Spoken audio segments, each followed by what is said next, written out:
भाई रमजान मुबारक। आज पूछना चाहूंगी, इलाहाबाद हाई कोर्ट ने इस स्ट्रक्चर को जो संभल का शाही जामा मस्जिद है इसे डिस्प्यूटेड स्ट्रक्चर करार दिया है। आज ही नहीं, even on 27th February they called it the alleged मस्जिद। How do you respond to the court's order today? देखिए नविका जी, बीजेपी आरएसएस मिलकर हमारे देश को फिर वही बाबरी एरा में लेके जाना चाहते हैं, उसी एरा में ढकेल देना चाहते हैं, उसी नफरत को फैलाना चाहते हैं ये लोग।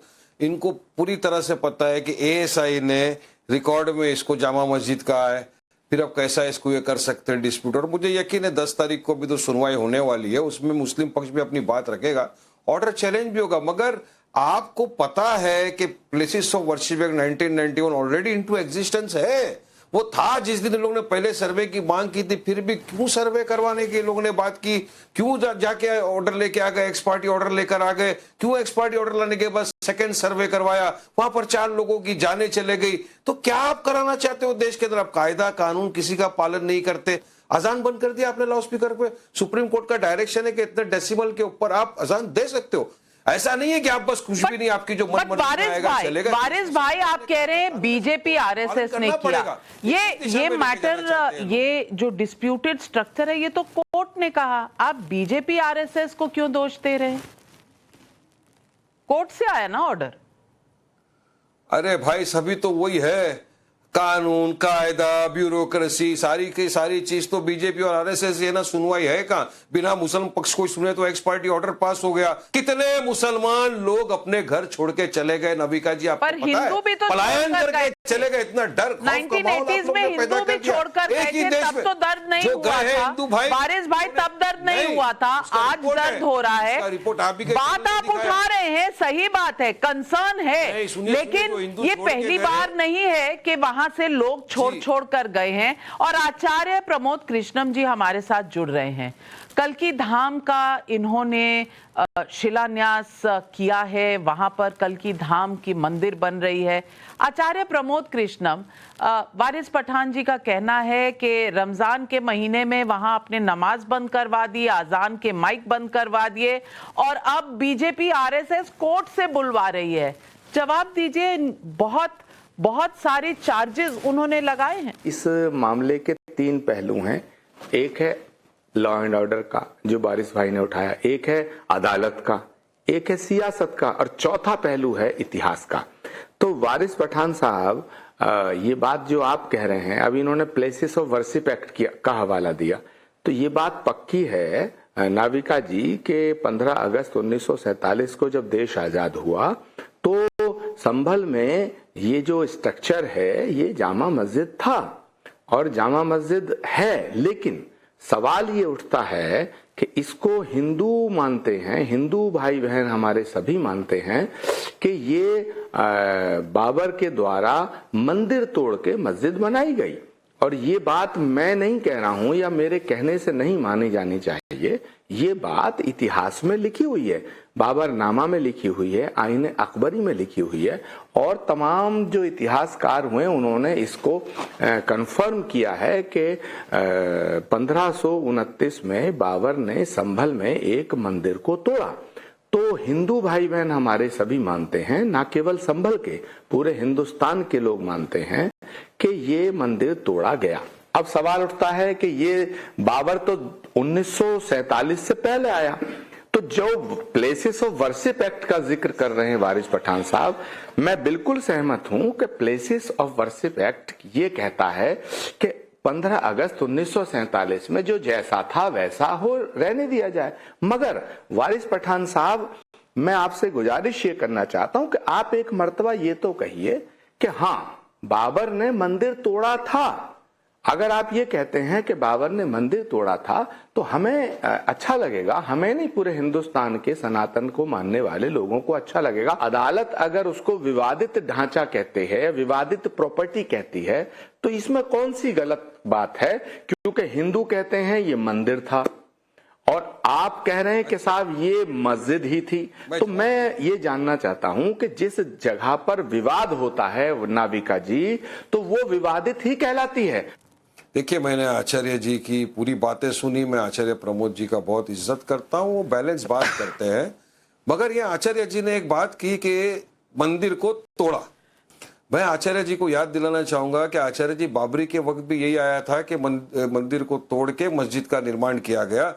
मगर सुप्रीम कोर्ट के अंदर जब मैटर चला, सुप्रीम कोर्ट के जजेस ने कहा कि ऐसा कोई हमको प्रमाण नहीं मिला कि वहां पर मस्जिद को तोड़ के मंदिर बनाया गया था, मंदिर को तोड़ के मस्जिद बनाई। पर ये बात तो बाबरनामा में लिखा है, इसीलिए ये बात तो बाबरनामा में लिखी गई है। अरे ये इतने साल पुराना बाबरनामा लेकर घूम रहे हैं आज देश के मुसलमानों को परेशान करने के लिए, आज देश में नफरत फैलाने के लिए, आज देश के अराजकता फैलाने के लिए। आज जबकि उनको पता है कि बाबरी के वकी प्लेसेस ऑफ वर्शिपिंग 1991 सोच समझ के लाया गया था ताकि इस तरह का डिस्प्यूट ना खड़ा हो, इसीलिए तो लाया था। तो फिर कायदे कानून का क्या फायदा हुआ, फिर संविधान का क्या? लोकसभा राज्यसभा के अंदर दोनों तरफ चर्चा हुई, चर्चा होने के बाद में ये कानून लाया गया। तो ये सारे कानून को उठा के कागज को फाड़ के फेंक दो रद्दी के अंदर, बोल लो कि नहीं हम नहीं मानते संविधान का, हम नहीं मानते जो कानून बनाया पार्लियामेंट के अंदर उसको, ये बोलना पड़ेगा, हम हमारी आस्था की बुनियाद के ऊपर के चलाएंगे। मैं पूछना चाहता हूं आचार्य जी, क्या किसी की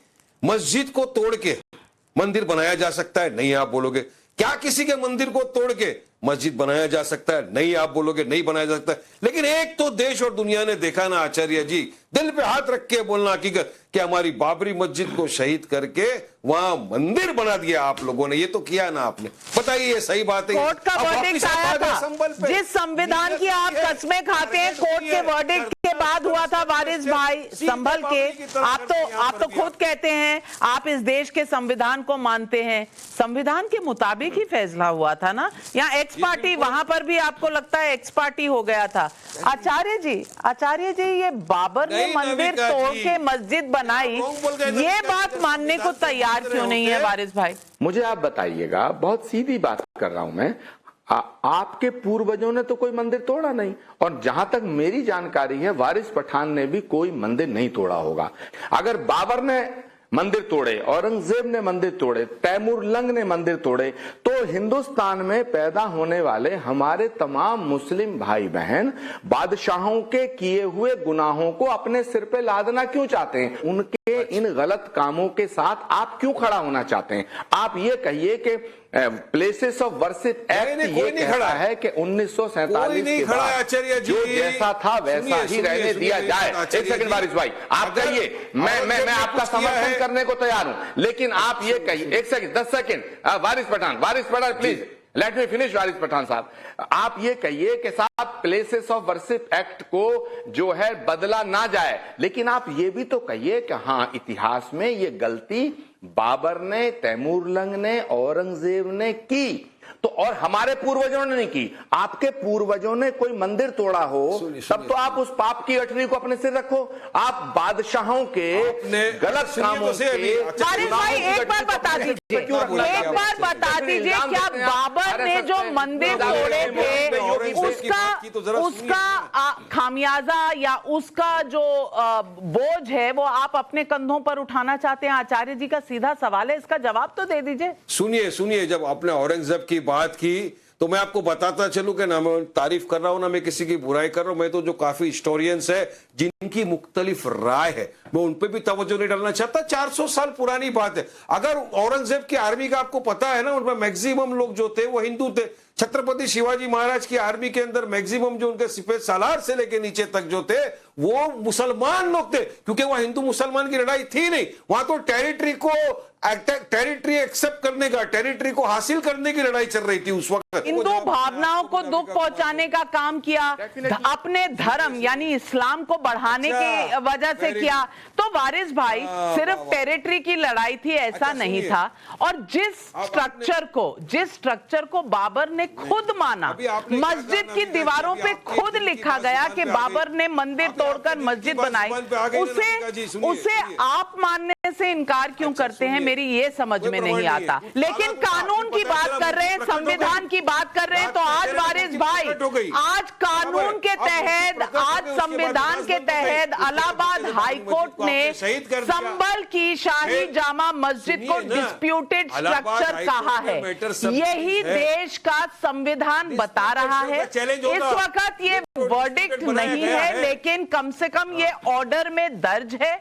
आगे क्या होगा ये समय बताएगा, लेकिन आज के सच से, आज के संविधान से आप भी इनकार नहीं कर सकते। 10 मार्च को फिर सुनवाई होगी। उस सुनवाई में क्या होगा ना मैं आज बता सकती हूं, ना आप आज बता सकते हैं, लेकिन संविधान को तो हमको सबके ऊपर रखना पड़ेगा। और संविधान और कानून की बात करने वाले ये जान ले कि ये ASI प्रोटेक्टेड स्ट्रक्चर है जो प्लेसेस ऑफ वर्शिप एक्ट के तहत आता ही नहीं। दुहाई किस बात की दे रहे हैं? सवाल आज यही है। Thank you very much Waris Pathan, thank you Acharya Pramod Krishnam ji हमारे साथ जुड़ने के लिए।